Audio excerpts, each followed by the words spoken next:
가을이 깊어가는 10월 어느 날 서울 근교의 작은 카페에서 두 사람이 마주 앉아 있었다. 창밖으로는 노란 은행잎이 하나둘 떨어지고 따뜻한 오후 햇살이 테이블 위로 스며들었다. 수진아, 드디어 우리 결혼 날짜가 정해졌어. 지호는 35, 대기업에 다니는 성실한 회사원이었다. 얼굴에는 행복한 미소가 번지고 있었지만 어딘지 모르게 긴장한 기색도 보였다. 정말? 언제로 했어? 수지는 33, 초등학교 교사였다. 아이들을 가르치는 일에서 보람을 느끼며 살아온 그녀였지만 이제 곧 새로운 인생을 시작하게 된다는 설렘과 두려움이 교차했다. 12월 둘째 주 토요일이야. 어머니가 큰 잔치는 하지 말고 양가 가족끼리만 조촐하게 하자고 하셨어. 지호의 말에 수지는 안도의 숨을 내쉬었다. 사실 화려한 결혼식보다는 가족들과 함께하는 따뜻한 자리가 더 마음에 들었다. 그게 좋아. 나도 그런 걸 원했거든. 그런데 수지는 잠시 망설였다. 지난번 시댁에 인사를 갔을 때의 기억이 떠올랐기 때문이다. 어머니는 어떻게 생각하고 계실까? 지호의 표정이 순간 어두워졌다. 그는 커피잔을 천천히 돌리며 말했다. 수진아, 미리 말해두는데 우리 어머니는 좀 엄하신 편이야. 아버지를 일찍 여의시고 혼자서 나를 키우느라 고생을 많이 하셨거든. 그래서 모든 일에 신중하시고. 괜찮아. 나도 이해해. 외아들을 혼자 키우신 어머니 마음이 어떨지. 수지는 밝게 웃으려 했지만 마음 한구석에는 작은 불안이 자리 잡았다. 그날 저녁 지호는 집으로 돌아가 어머니와 마주 앉았다. 영숙은 67, 한평생 아들 하나만 바라보며 살아온 여자였다. 남편을 28배 잃고 시집살이의 쓴맛과 홀로 아이를 키우는 고된 삶을 견뎌낸 그녀의 눈빛에는 날카로움이 배어 있었다.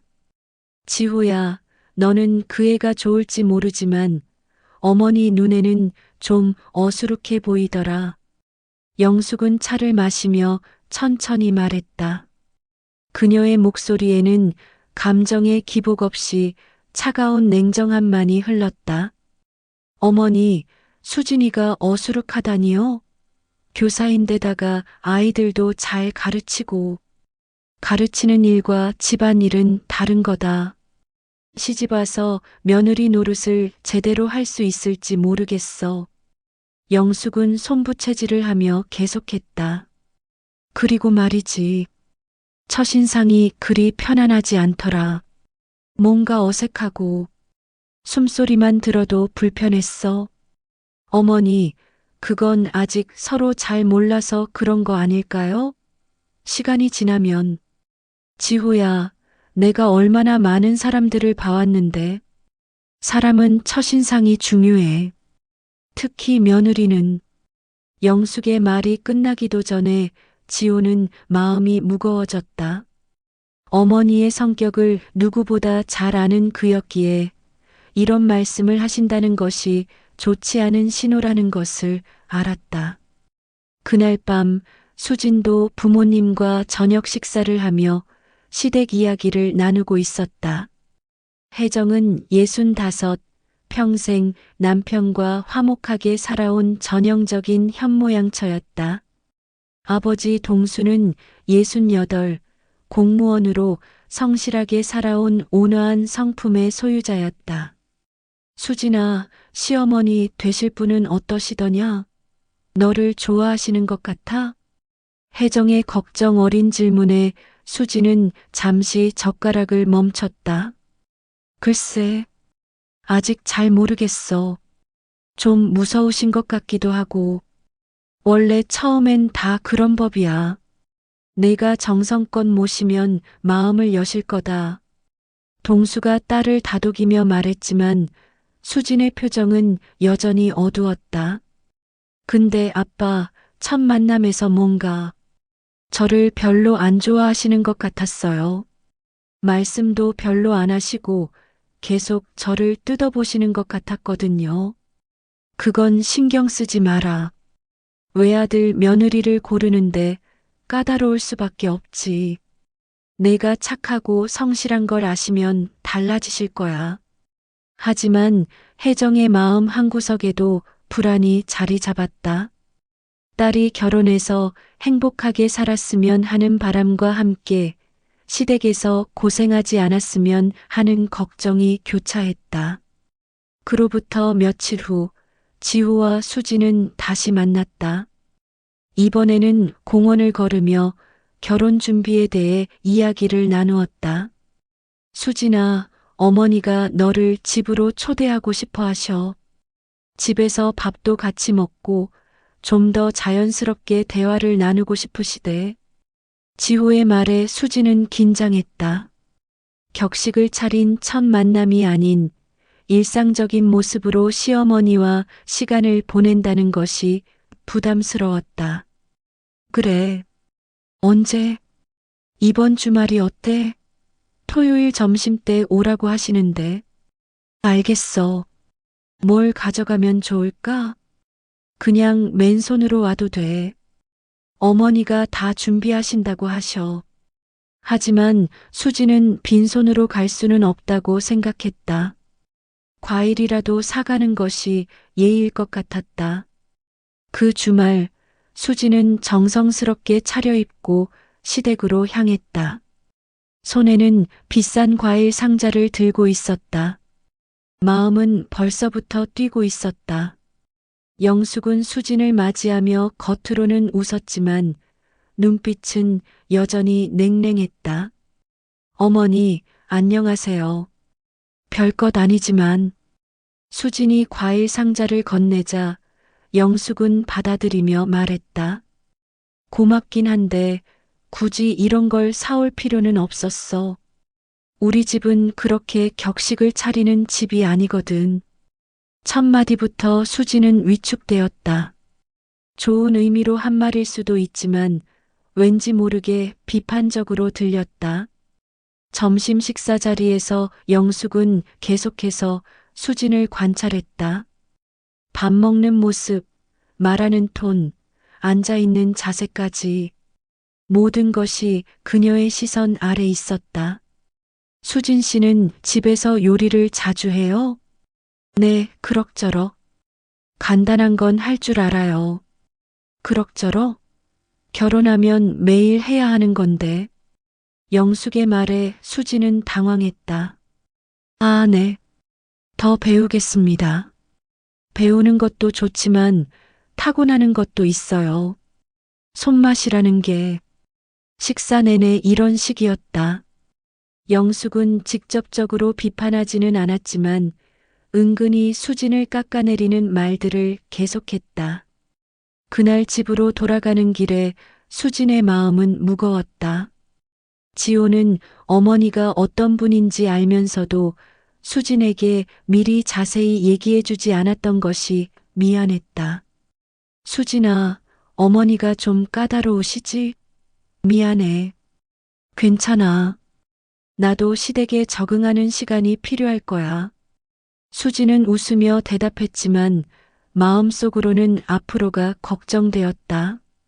그날 밤 영숙은 지호에게 말했다.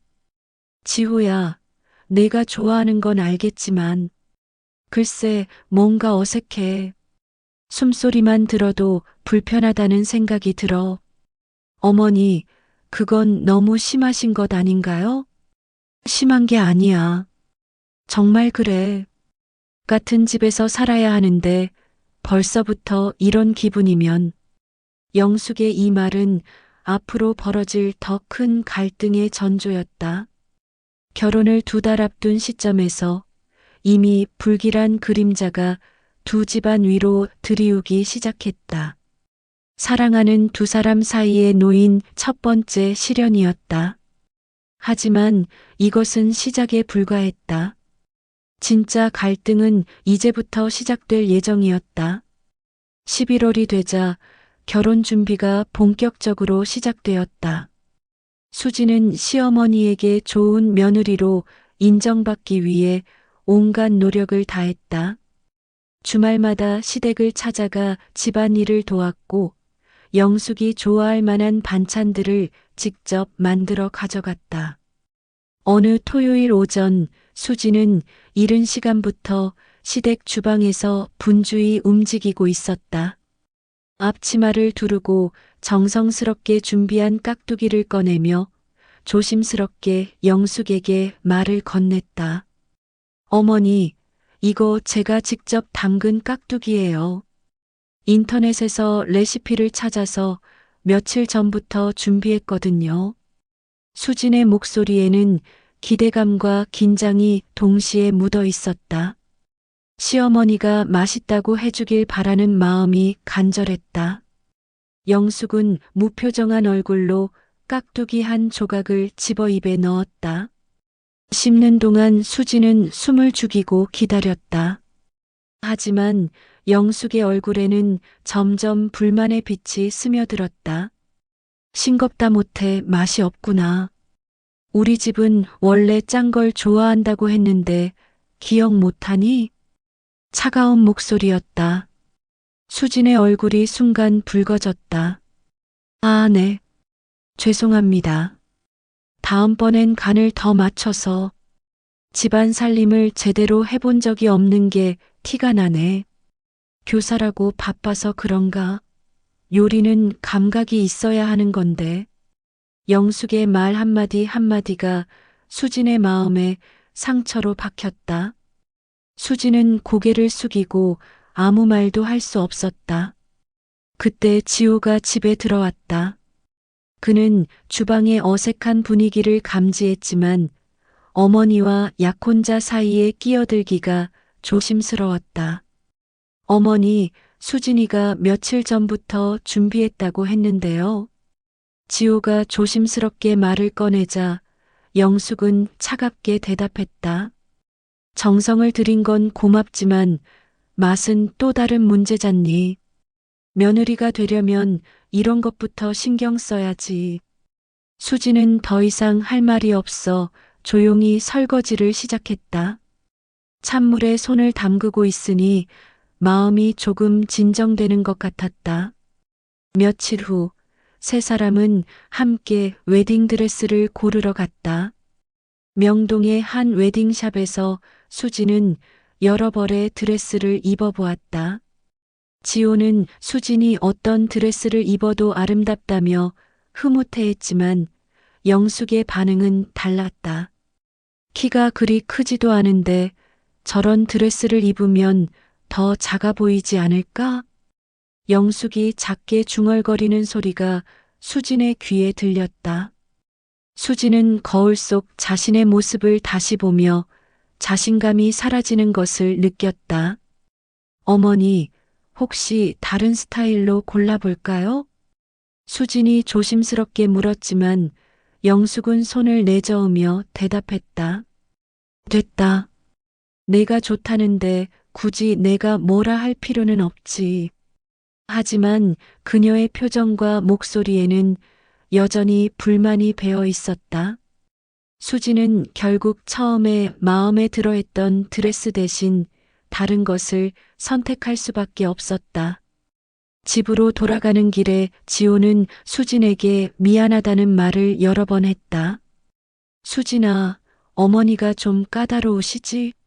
나도 어떻게 해야 할지 모르겠어. 괜찮아. 시어머니가 되실 분이잖아. 내가 더 노력하면 돼. 수지는 웃으며 대답했지만 마음속으로는 점점 지쳐가고 있었다. 그날 저녁 수지는 부모님과 저녁 식사를 하며 시댁 이야기를 나누었다. 하지만 부모님 앞에서는 최대한 밝은 모습을 보이려 노력했다. 수진아, 요즘 표정이 안 좋은데 무슨 일 있어? 혜정이 걱정스러운 표정으로 딸을 바라보았다. 어머니의 직감은 정확했다. 아니야, 그냥 결혼 준비하느라 좀 피곤해서. 시댁에서도 이것저것 신경 쓸 게 많고. 수지는 억지로 미소를 지으며 대답했다. 시어머니 되실 분은 어떠셔? 너를 좋아하시는 것 같아? 글쎄, 아직은 잘 모르겠어. 내가 더 잘해야 할 것 같아. 동수는 딸의 눈빛을 유심히 바라보았다. 오랜 세월 살아온 경험으로 볼 때 딸이 무언가 힘들어하고 있다는 것을 알 수 있었다. 수진아, 내가 아무리 잘해도 상대방이 마음을 열지 않으면 소용없는 거다. 너무 무리하지 마라. 아버지의 말에 수지는 잠시 젓가락을 멈췄다. 아빠, 그래도 노력은 해봐야지. 처음부터 포기할 수는 없잖아. 하지만 수진의 목소리에는 확신이 없었다. 그 무렵 영숙은 지호에게 자주 수진에 대한 불만을 토로했다. 지호야, 며느리감으로는 좀 부족한 것 같아. 요리도 서툴고 말하는 것도 어딘지 어색하고. 어머니, 수진이가 얼마나 노력하는데요. 시간이 지나면 나아질 거예요. 나아질 거라고? 지호야, 사람은 쉽게 안 바뀌어. 그리고 솔직히 말하면 숨소리만 들어도 거슬려. 영숙의 이 말에 지호는 할 말을 잃었다. 어머니의 마음이 이미 굳어져 있다는 것을 느꼈기 때문이다. 수지는 그런 분위기를 모르는 채 계속해서 시어머니의 마음을 얻기 위해 노력했다. 주말마다 시댁을 찾아가고 영숙이 좋아할 만한 음식을 배워서 만들어 갔다. 하지만 영숙의 반응은 늘 차갑기만 했다. 수진 씨, 나물 무침이 좀 짜네요. 어머니, 죄송해요. 다음번엔 더 신경 쓸게요. 신경 쓰는 게 문제가 아니라 감각이 없어요. 요리는 타고나는 거예요. 이런 일이 반복될 때마다 수진의 자신감은 조금씩 무너져 갔다. 아무리 노력해도 시어머니의 마음을 얻을 수 없다는 생각이 들기 시작했다. 어느 날 수진은 친구 미영과 만나 속마음을 털어놓았다. 미영아, 나 정말 모르겠어. 뭘 해도 시어머니가 마음에 안 들어 하셔. 수진아, 너무 스트레스 받지 마. 원래 시어머니들은 다 그런 거야. 시간이 지나면 괜찮아질 거야. 그런데 이상해. 뭔가 나를 아예 싫어하시는 것 같아. 숨 쉬는 것조차 거슬려 하시는 것 같다고. 미영은 친구의 말에 걱정이 되었다. 그 정도야? 그럼 지호는 뭐라고 해? 지호도 어쩔 줄 몰라 해. 어머니와 나 사이에서 힘들어하고 있어. 수진의 목소리에는 피로와 절망이 묻어 있었다. 결혼을 한 달 앞둔 시점에서 수진과 영숙 사이의 갈등은 점점 깊어져 가고 있었다. 수진이 아무리 노력해도 영숙의 마음은 열리지 않았고 오히려 시간이 갈수록 더욱 차가워져 갔다. 이제 작은 불씨는 큰 불로 번져갈 준비를 하고 있었다. 결혼을 한 달 앞둔 11월 마지막 주 토요일, 드디어 양가 정식 상견례가 열렸다. 장소는 시내 한복판의 고급 호텔 식당이었다. 지호가 정성스럽게 예약한 곳으로 조용하면서도 격식 있는 분위기의 한정식 전문점이었다. 수지는 그날 아침부터 긴장으로 잠을 이루지 못했다. 거울 앞에 서서 옷을 갈아입기를 몇 번이나 반복했고 화장도 지웠다. 다시 하기를 여러 차례 했다. 어머니 혜정도 딸의 긴장된 모습을 보며 마음이 편치 않았다. 수진아, 너무 긴장하지 마라. 자연스럽게 하면 돼. 엄마, 나도 모르게 긴장이 되네. 시어머니가 뭐라고 하실지. 괜찮을 거야. 오늘은 양가 부모님들이 만나는 자리니까 평소보다는 좀 더 좋게 봐주실 거야. 혜정은 딸을 다독였지만 사실 그녀도 마음 한구석에서는 불안했다. 지난번 수진이 시댁에 다녀온 후의 표정들이 자꾸 떠올랐기 때문이다.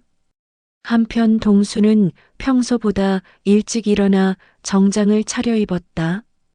그는 공무원 생활을 하며 여러 공식적인 자리를 경험해봤지만 딸의 결혼을 앞둔 상견례만큼 중요하게 느껴지는 자리는 없었다. 여보, 너무 격식 차리지 말고 편하게 해요. 서로 가족이 될 사람들끼리 만나는 거잖아요. 그래도 첫 정식 만남인데 소홀히 할 수는 없지. 동수는 넥타이를 매며 말했다. 그의 마음속에는 딸이 좋은 시댁에 시집가서 행복하게 살았으면 하는 바람이 간절했다. 같은 시각 영숙도 준비를 하고 있었다. 하지만 그녀의 마음가짐은 수진네 가족과는 달랐다. 거울 앞에 서서 단정하게 옷을 입어가면서도 마음 한편으로는 이미 결론을 내린 상태였다. 지호야, 오늘 상견례 후에는 내 마음을 정확히 정해야 한다. 어머니, 무슨 말씀이세요? 내가 아무리 좋아해도 나는 그 며느리와 한 집에서 살 자신이 없어. 오늘 마지막으로 한 번 더 지켜본 다음에 최종 결정을 하겠다. 지호는 어머니의 말에 가슴이 철렁했다. 하지만 어머니의 완고한 성격을 잘 알기에 더 이상 반박할 수도 없었다. 오후 2시 호텔 식당궁에서 양가가 만났다. 넓고 고급스러운 개별실에는 전통 한정식 상차림이 정성스럽게 준비되어 있었다. 수진네 가족이 먼저 도착해 자리에 앉아 기다리고 있었는데 곧이어 영숙과 지호가 들어왔다. 안녕하세요. 먼저 와서 기다리시게 해서 죄송합니다. 영숙이 정중하게 인사했다. 겉으로는 예의 바른 모습이었지만 혜정은 왠지 모르게 그녀의 눈빛에서 차가운 기운을 느꼈다. 아닙니다. 저희도 방금 왔어요. 자리가 참 좋네요. 동수가 화기애애한 분위기를 만들려고 노력했다. 서로 자리에 앉은 후 음식이 하나씩 나오기 시작했다. 처음에는 서로 안부를 묻고 날씨 이야기를 하며 어색함을 달래려 했다. 하지만 시간이 지날수록 대화가 자연스럽게 이어지지 않았다. 지호 씨 어머님, 지호 씨가 정말 효자라고 들었어요. 어머님을 많이 도와드린다면서요? 혜정이 분위기를 부드럽게 만들려고 말을 건넸다. 네, 뭐. 외아들이라 그런지 저를 많이 챙겨주긴 해요. 그런데 결혼을 하면 또 달라지겠죠. 영숙의 대답에는 미묘한 뉘앙스가 담겨 있었다. 그래도 지호 씨가 워낙 착하니까 수진이와 결혼해서도 어머님을 잘 모실 거예요. 동수가 밝게 말했지만 영숙의 표정은 여전히 굳어 있었다. 저희 수진이가 부족한 게 많지만 지호 씨가 잘 이끌어주리라 믿어요. 성격도 온순하고 아이들 가르치는 일도 좋아해서. 혜정이 딸을 자랑하려 했지만 영숙의 반응은 냉담했다. 네, 뭐. 지호가 좋다니 저도 따라야죠. 영숙은 미소를 지으려 했지만 눈빛만은 차갑기만 했다. 그리고 잠시 뜸을 들인 후 계속 말을 이었다. 다만 사람은 같이 있어봐야 알게 되는 거잖아요. 겉으로 보기와 실제로는 다를 수 있으니까요. 순간 식탁 위에 정적이 흘렀다. 영숙의 말투에서 뭔가 불길한 기운이 느껴졌기 때문이다. 동수가 어색한 웃음을 지으며 대답했다. 그렇죠. 서로 부딪히면서 맞춰가는 게 부부 생활이죠. 처음에는 서툴러도 시간이 지나면 글쎄요. 영숙이 한숨을 내쉬었다. 그 한숨 소리에는 깊은 불만이 담겨 있었다. 저는 벌써부터 힘이 드네요. 모든 사람들이 놀라서 영숙을 바라보았다. 수진의 얼굴이 하얗게 질렸다. 어머님, 무슨 말씀이신지. 혜정이 당황해서 물었지만 영숙은 이미 마음을 정한 듯 단호하게 말을 이었다. 솔직히 말씀드릴까요? 영숙이 수진을 똑바로 바라보며 말했다. 며느리가 될 사람이 숨소리만 들어도 짜증이 납니다. 식당 안이 완전한 정적에 휩싸였다. 젓가락 소리, 그릇 부딪히는 소리마저 멈춘 것 같았다. 수지는 마치 머리를 망치로 얻어맞은 것 같은 충격을 받았다. 어머니, 제가 뭘 잘못했나요? 수진의 목소리는 떨리고 있었다. 눈에는 이미 눈물이 고여 있었다. 잘못이 있어서 그런 게 아니에요. 영숙은 차갑고 단호하게 대답했다. 그냥 내 눈에는, 내 귀에는 불편하다는 거죠. 어떻게 할 수 없는 일이에요. 혜정과 동수의 얼굴이 굳어졌다. 이런 모욕을 당할 줄은 꿈에도 몰랐다. 지호는 당황해서 손을 부들부들 떨었다. 어머니, 그런 말씀을 어떻게 하세요? 지호가 급하게 말을 막으려 했지만 영숙은 멈추지 않았다. 지호야, 결혼은 평생이야. 내가 벌써부터 이렇게 불편한데 앞으로 어떻게 같은 집에서 살겠니? 어머님, 이건 너무 심하신 것 아닙니까? 동수가 분노를 참으며 말했다. 공무원 생활을 하며 늘 차분함을 유지해온 그였지만 딸이 이런 모욕을 당하는 것을 보고는 참을 수가 없었다. 심한 게 아니에요. 솔직한 거죠.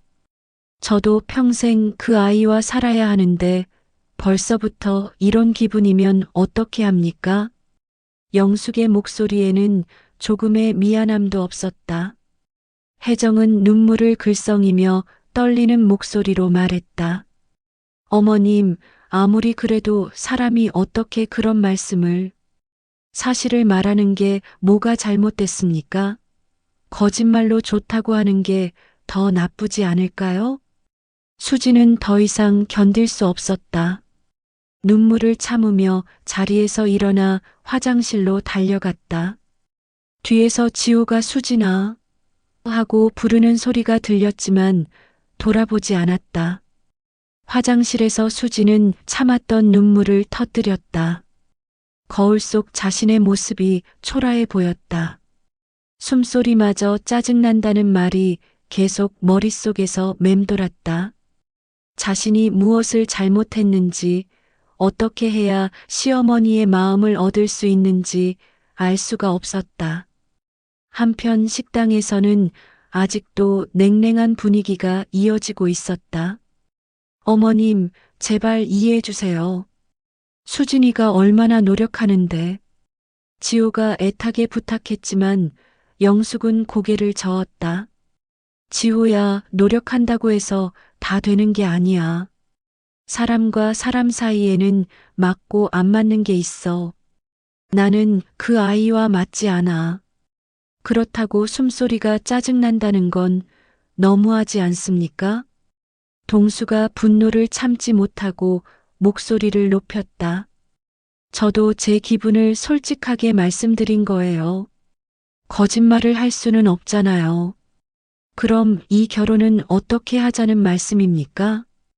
혜정이 떨리는 목소리로 물었다. 영숙은 잠시 침묵했다가 천천히 대답했다. 저는 이 결혼에 반대합니다. 명확하고 단호한 대답이었다. 지호는 머리를 감쌌다. 어머니, 제발. 지호야, 내가 결혼하고 싶으면 해라. 하지만 나는 며느리로 인정할 수 없어. 같은 집에서 살 수도 없고. 동수와 혜정은 서로를 바라보았다.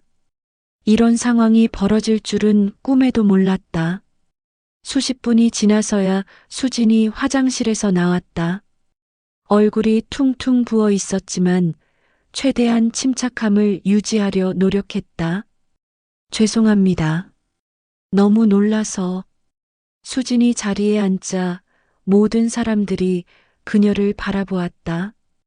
지호는 미안한 표정으로, 부모님은 걱정스러운 눈빛으로, 그리고 영숙은 여전히 차가운 시선으로. 수진아, 괜찮니? 혜정이 딸의 손을 잡으며 물었다. 네, 괜찮아요. 하지만 수진의 목소리는 전혀 괜찮지 않았다. 결국 그날의 상견례는 최악의 결과로 끝났다. 양가는 서로 차갑게 인사를 나누고 헤어졌다. 돌아가는 길에 지호는 수진에게 수없이 사과했지만 수진은 아무 말도 할 수 없었다. 수진아, 정말 미안해. 어머니가 저렇게까지 하실 줄은 몰랐어. 지호 씨. 수진이 처음으로 입을 열었다. 나 정말 숨소리가 짜증날까요? 그런 소리 하지 마. 어머니가 너무 하신 거야. 하지만 수진의 마음속에는 이미 깊은 상처가 새겨져 있었다.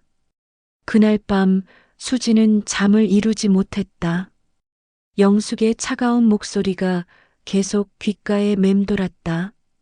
숨소리만 들어도 짜증이 난다. 이 한마디가 수진의 세상을 무너뜨리고 있었다. 사랑하는 사람과의 결혼을 앞두고 있었는데 그 사람의 어머니에게서 이런 말을 들을 줄은 꿈에도 몰랐다. 결혼을 한 달 앞둔 시점에서 두 집안 사이에는 돌이킬 수 없는 균열이 생겼다. 숨소리마저 미움이 되는 순간 결혼의 약속은 흔들리기 시작했다. 그날 이후 지호와 수진의 관계도 예전 같지 않았다. 만날 때마다 어색한 침묵이 흘렀고 둘 다 무엇을 말해야 할지 몰랐다. 사랑은 아직 남아 있었지만 현실이라는 벽 앞에서 그 사랑이 얼마나 무력한지를 깨닫게 되었다. 상견례가 끝난 그날 저녁, 수진네 집안은 완전히 뒤집혔다. 평소 온화하던 부모님들이 이렇게 분노하는 모습을 수진은 처음 보았다. 내가 살다 이런 모욕은 처음이야. 혜정은 손을 부들부들 떨며 거실을 왔다 갔다 했다.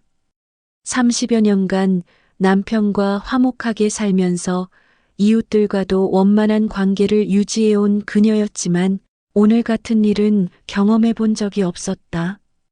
우리 딸 숨소리가 짜증난다니 세상에 이런 일이 있나? 아무리 시어머니라고 해도 그렇지. 어떻게 사람한테 그런 말을 해? 여보, 진정해. 혈압 오른다. 동수가 아내를 달래려 했지만 사실 그 자신도 분노로 이를 악물고 있었다. 공무원 생활을 하면서 수많은 사람들을 만나봤지만 이렇게 무례한 사람은 처음이었다. 진정하라고? 당신도 그 자리에 있었잖아. 우리 딸이 얼마나 상처받았는지 봤잖아. 혜정의 목소리가 점점 높아졌다. 평생 참고 인내하며 살아온 그녀였지만 딸이 받은 모욕만큼은 참을 수 없었다. 수지는 소파에 앉아 눈물을 훔치며 부모님의 말을 들었다. 가슴이 아팠다. 부모님이 자신 때문에 이렇게 상처받는 모습을 보는 것이. 수진아, 이런 집안에 내가 들어갈 수는 없다. 동수가 딸 앞에 앉으며 단호하게 말했다. 아빠, 파혼해라. 당장. 아무리 사랑한다고 해도 이런 모욕을 당하면서까지 결혼할 이유는 없다. 아빠, 엄마, 제발. 수지는 울면서 고개를 흔들었다. 지호 씨는 잘못이 없어요. 어머니만 조금이 아니야. 혜정이 울분에 찬 목소리로 말을 끊었다.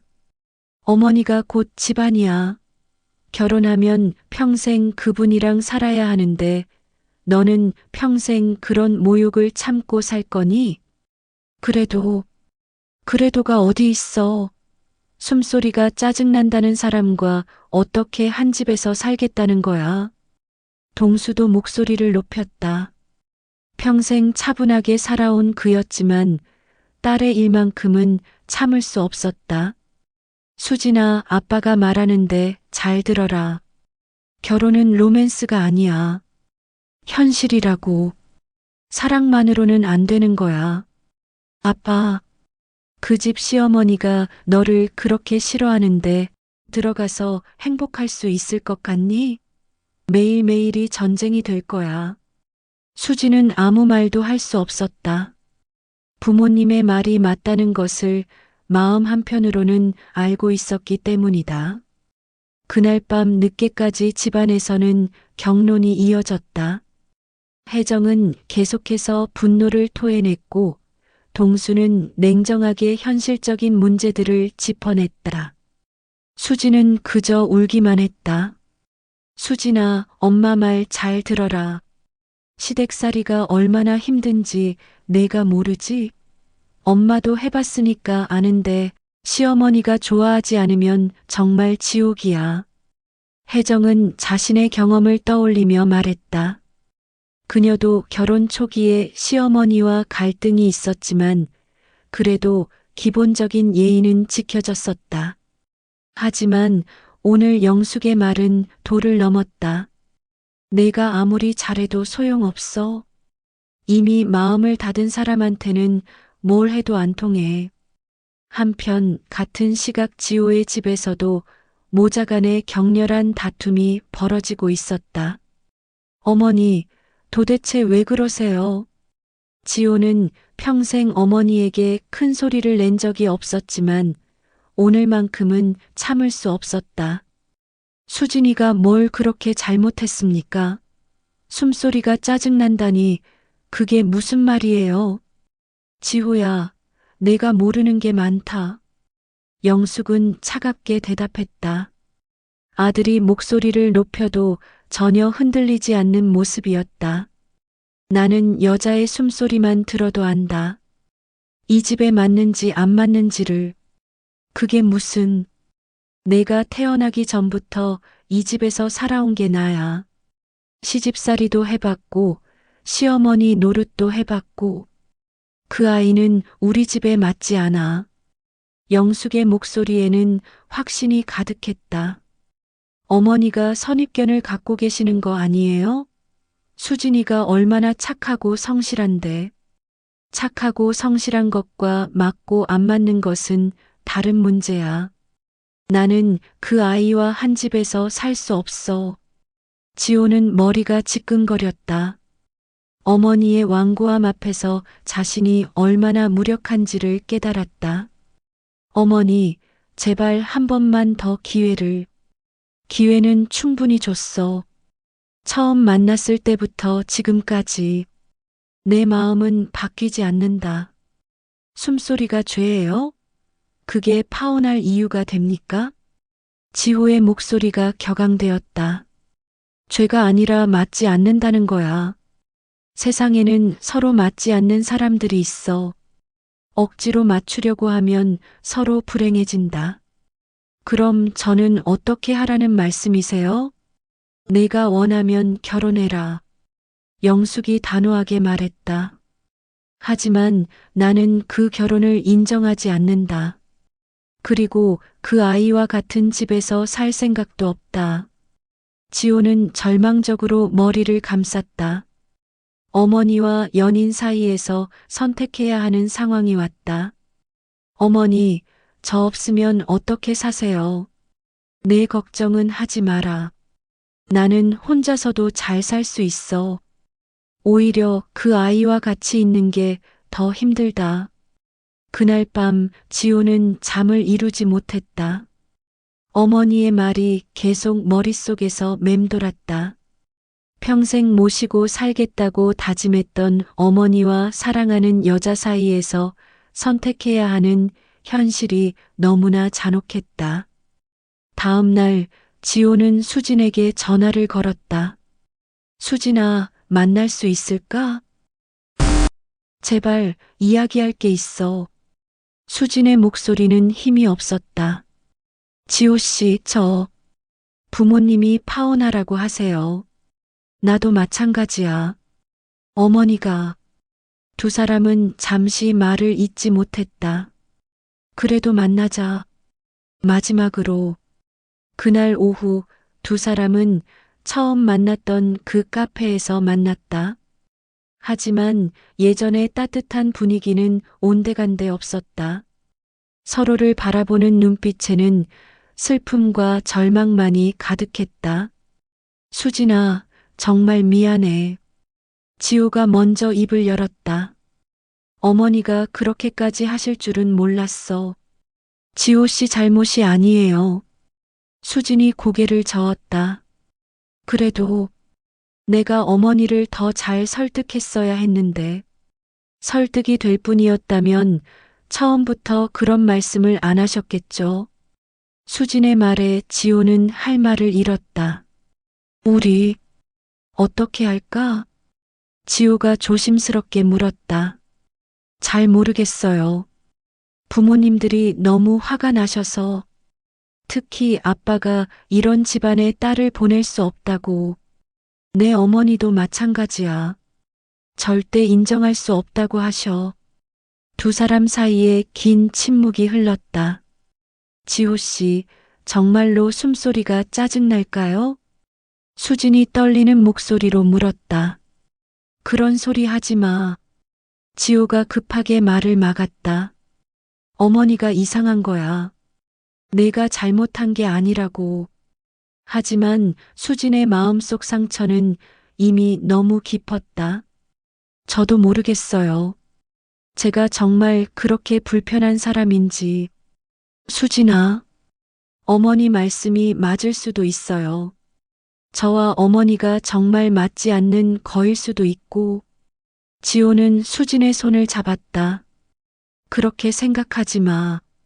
어머니가 너무 고집이 센 거야. 하지만 수진은 이미 마음을 정한 듯 했다. 지호 씨, 우리 헤어져요. 뭐라고? 이렇게 시작하는 결혼이 행복할 리 없어요. 저도 부모님 마음을 더 이상 아프게 할 수 없고. 수진아, 제발. 지호 씨도 어머니를 버릴 수는 없잖아요. 저 때문에 가족이 깨질 수는 없어요. 지호의 눈에 눈물이 고였다. 다른 방법이 있을 거야. 시간을 좀 더 가지면. 시간이 해결해 줄 문제가 아닌 것 같아요. 어머니 마음은 이미 돌같이 굳어져 있는 걸요. 그날 오후 두 사람은 눈물 속에서 헤어졌다. 1년 넘게 사랑해온 관계가 한순간에 무너져 내렸다. 며칠 후 양가에서는 정식으로 파혼을 결정했다. 이미 보낸 청첩장들을 회수해야 했고 예약했던 식장도 취소해야 했다. 준비했던 혼수들도 다시 정리해야 했다. 수지는 며칠 동안 방에서 나오지 않았다. 음식도 제대로 먹지 않고 계속 울기만 했다. 혜정과 동수는 딸이 걱정되었지만 그렇다고 해서 결정을 바꿀 수는 없었다. 여보, 우리가 너무 심한 건 아닐까요? 혜정이 남편에게 조심스럽게 물었다. 아니야. 우리가 옳은 결정을 한 거야. 수진이가 지금은 힘들어해도 나중에는 고마워할 거야. 동수는 확신에 찬 목소리로 대답했다. 한편 지호도 비슷한 상황이었다. 회사에 나가서도 일에 집중할 수 없었고 집에 돌아와서도 멍하니 앉아 있기만 했다. 지호야, 내가 지금은 힘들겠지만 시간이 지나면 괜찮아질 거야. 영숙이 아들을 위로했지만 지호는 대답하지 않았다. 더 좋은 사람 만날 거야. 우리 집에 맞는 사람으로. 하지만 지호에게는 그런 위로가 전혀 위로가 되지 않았다. 사랑은 두 사람의 것이었지만 현실은 두 집안의 싸움이 되어버렸다. 숨소리마저 견딜 수 없다는 한마디가 결국 결혼의 끈을 끊어내는 칼이 되고 말았다. 12월이 되자 거리에는 크리스마스 장식들이 걸렸다.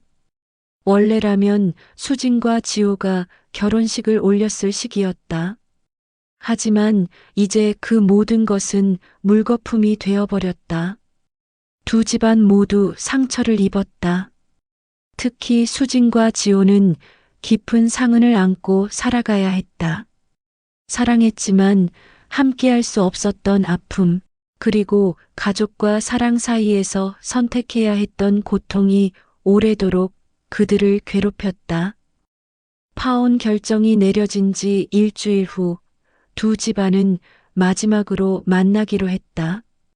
정식으로 결혼 취소 절차를 밟고 서로 주고받았던 물건들을 정리하기 위해서였다. 만나는 장소는 시내의 작은 법률사무소 회의실이었다. 지호의 회사 법무팀에서 소개해준 곳으로 조용하고 격식 있는 분위기였다. 양가 모두에게 부담스럽지 않은 중립적인 공간이 필요했기 때문이다. 12월 중순의 차가운 바람이 창문을 두드리는 오후 5명이 작은 회의실에 둘러앉았다. 공기마저 무겁게 느껴지는 침묵 속에서 각자의 표정은 지난 일주일간의 고통을 그대로 보여주고 있었다. 수지는 지난 며칠 동안 거의 먹지도 자지도 못했던 탓에 얼굴이 많이 수척해져 있었다. 평소 또렷하던 눈빛도 힘을 잃은 채 바닥만 바라보고 있었다. 지호 역시 마찬가지였다. 며칠 새 살이 빠진 것이 눈에 띄었고 평소에 자신감 넘치던 모습은 온데간데 없었다. 혜정은 계속해서 손수건으로 눈가를 닦았다. 딸이 받은 상처를 생각하면 지금도 가슴이 아팠다.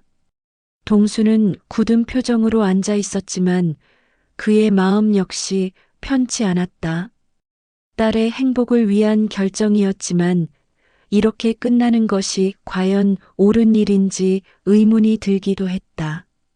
영숙만이 여전히 차갑고 단호한 표정을 유지하고 있었다. 지난 일주일 동안 아들이 얼마나 고통스러워했는지 보면서도 그녀의 마음은 조금도 흔들리지 않았다. 오히려 이런 일이 빨리 정리되는 것이 모두를 위해 좋다고 생각했다. 법률사무소 직원이 서류들을 정리하며 설명을 마친 후 본격적인 대화가 시작되었다. 동수가 먼저 입을 열었다. 저희는 파혼을 원합니다. 목소리는 단호했지만 그 안에는 깊은 슬픔이 배어 있었다. 딸의 인격이 모욕당했습니다. 이런 상황에서는 결혼을 진행할 수 없습니다. 영숙은 아무 표정 변화 없이 고개를 끄덕였다. 저도 같은 생각입니다. 애초에 맞지 않는 결혼이었어요. 혜정이 눈물을 훔치며 떨리는 목소리로 말했다. 어머님이 하신 그 말씀, 숨소리가 짜증난다는 그 말씀이 우리 딸에게는 평생 상처로 남을 겁니다. 이 결혼은 정말 안 됩니다. 저도 제 기분을 솔직하게 말씀드린 것뿐입니다. 거짓말을 할 수는 없잖아요. 영숙의 대답은 여전히 냉정했다. 수지는 그동안 참았던 눈물을 삼키며 조용히 말했다. 지호 씨, 미안해요. 지호가 깜짝 놀라며 수진을 바라봤다. 더는 자신이 없어요. 이렇게 시작하는 결혼이 행복할 리 없을 것 같아요. 수진아. 지호의 눈시울이 붉어졌다. 제발, 난 너 없인 안 돼. 다른 방법이 있을 거야. 수진은 고개를 저었다. 사랑만으로는 부족한가 봐요. 그녀의 목소리는 체념에 가득 차 있었다. 가족이라는 울타리 앞에서는 우리가 너무 약했나 봐요. 지호는 더 이상 참을 수 없었다. 그는 목 놓아 울기 시작했다. 어른이 된 후로는 처음 보이는 모습이었다. 어머니 앞에서도 회사 동료들 앞에서도 늘 강한 모습만 보여왔던 그였지만 이제는 더 이상 견딜 수 없었다. 어머니, 제발 한 번만 더 기회를 주세요. 수진이가 얼마나 좋은 사람인지 알게 되시면. 지호야, 그만해. 영숙이 차갑게 말을 끊었다. 이미 충분히 기회를 줬어. 내 마음은 바뀌지 않는다. 동수가 지호를 바라보며 말했다. 지호 씨, 당신도 힘들겠지만 이게 모두를 위한 일입니다. 억지로 결혼해서 서로 불행해질 이유는 없잖아요. 하지만 당신 어머님 마음이 저렇게 굳어져 있는데 수진이가 시집가서 행복할 수 있겠어요? 매일이 전쟁이 될 텐데요. 지호는 할 말을 잃었다. 아무리 생각해봐도 뾰족한 수가 없었다. 혜정이 수진의 손을 잡으며 말했다. 수진아, 엄마가 보기에도 이게 맞는 것 같다. 내가 지금은 힘들어도 나중에는 더 좋은 사람 만날 거야. 엄마, 그리고 지호 씨도 마찬가지예요. 서로에게 맞는 사람이 따로 있을 거예요. 영숙이 고개를 끄덕이며 말했다. 그게 현명한 결정입니다. 억지로 이어가봤자 서로 상처만 깊어질 뿐이에요.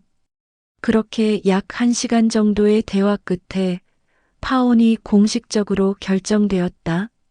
서류에 서명을 하고 앞으로의 절차에 대해 간단히 정리한 후 5명은 각자의 길로 돌아갔다. 헤어지면서 지호와 수지는 마지막으로 눈을 마주쳤다. 1년 넘게 사랑했던 사이였지만 이제는 남남이 되는 순간이었다. 아무 말도 하지 않았지만 서로의 눈빛에는 미안함과 아쉬움, 그리고 깊은 슬픔이 담겨 있었다. 그날 이후 며칠 동안 수지는 혼자만의 시간을 보냈다.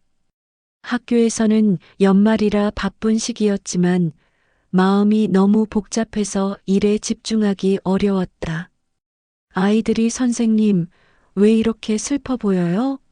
라고 물어올 때마다 억지로 웃으며 아니야, 선생님은 괜찮아라고 대답해야 했다. 어느 토요일 오후 수지는 혼자 동네 공원을 걸었다. 겨울 바람이 차갑게 불었지만 답답한 마음을 달래기 위해서는 밖으로 나와야 할 것 같았다. 공원 한쪽 벤치에 앉아 멍하니 하늘을 바라보았다. 하늘은 회색빛으로 흐려져 있었고 앙상한 나뭇가지들이 바람에 흔들리고 있었다. 때때로 마른 나뭇잎들이 바람에 날려 발밑으로 떨어졌다.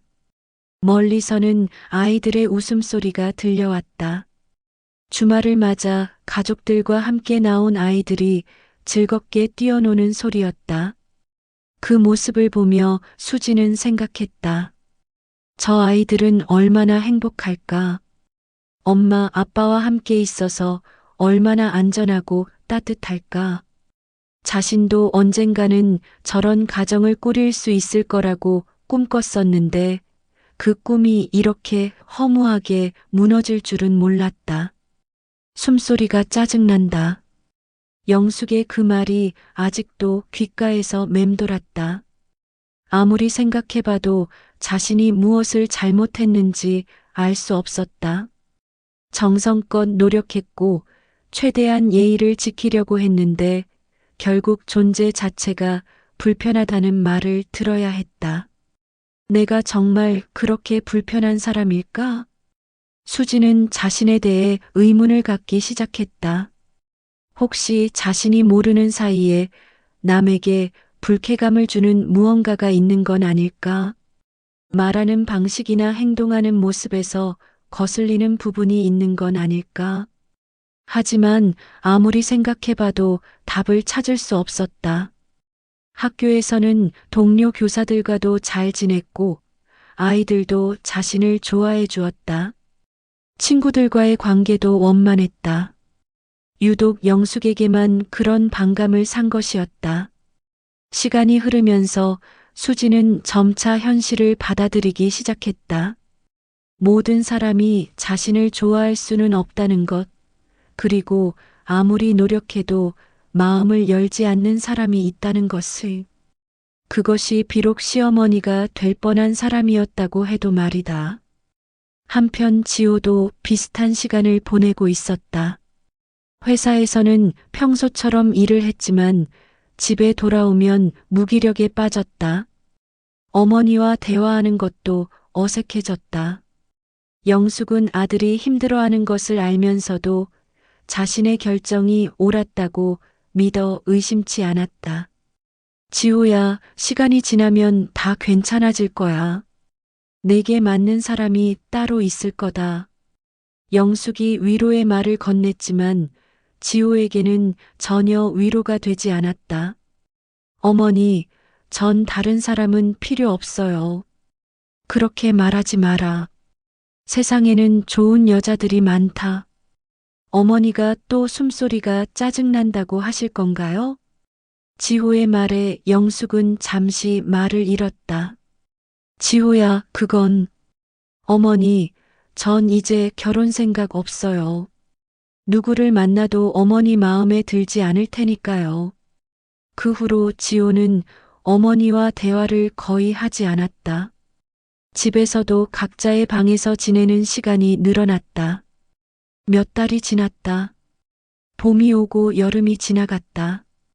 수진과 지호는 각자의 일상으로 돌아갔지만 마음의 상처는 쉽게 아물지 않았다.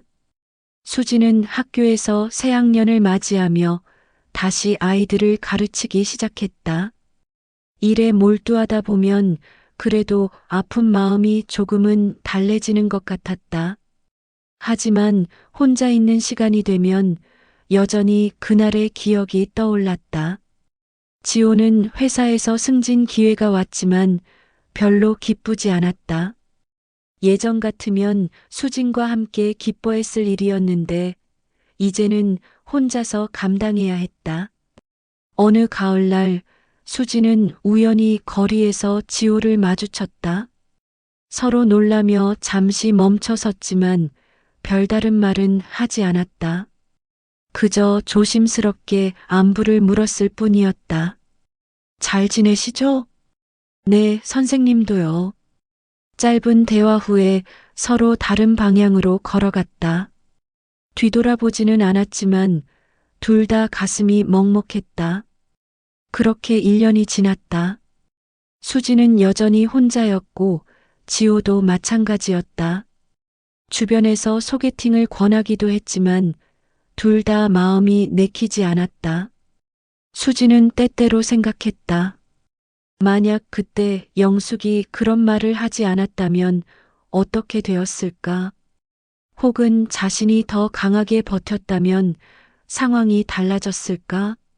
하지만 이미 지나간 일에 대해 후회해봐야 소용없는 일이었다.